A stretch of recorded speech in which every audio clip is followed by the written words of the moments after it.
the back of the CD drive, and the screw that holds the CD drive in the computer screws down into that fastener.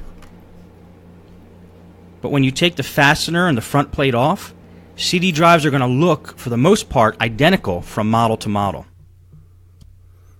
Now, the new thing is slot-loaded CD and DVD drives. Now, it's not really a new thing for Apple. You're going to see most Apples have a slot-loaded drive.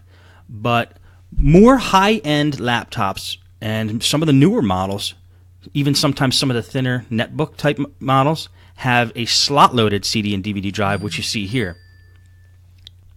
Now, for me, it's worth it if a drive breaks to replace the drive. If you want to get fancy, you could technically take them apart. And I do recommend, actually, at least once in your life, take apart a CD, DVD drive and see what the insides look like and see how it works.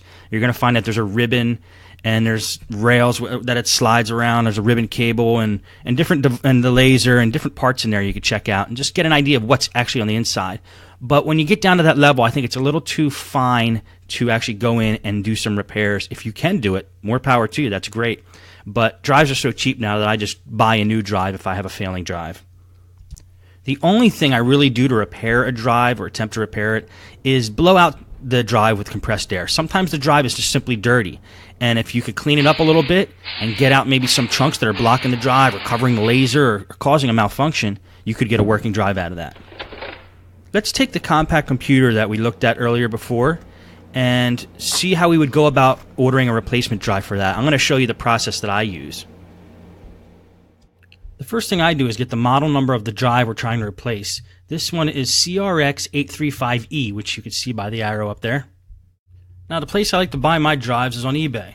So the first thing we do is type in the model number, CRX835E, into eBay. Now, that model number is obscure enough that we could just type that and that only. We'll probably get search results just for that CD drive, and we do. So we got 19 results here. Different varieties. Of course, I'm going to sort them by price first. Now, if they want to use one, I'm going to keep the search results as they are. Just sort it by price. Look for the cheapest one that's sold from my country. Here's one sold from Texas. And they have good feedback, 100%. They only have 181 feedbacks, which is, in eBay, it's not the greatest. You want somebody that has sold thousands if you really want to be safe. Let's try the first one on the list. They're from New Jersey, and they've sold 405 items. They have 100, so that's a little bit better. $25 is the price.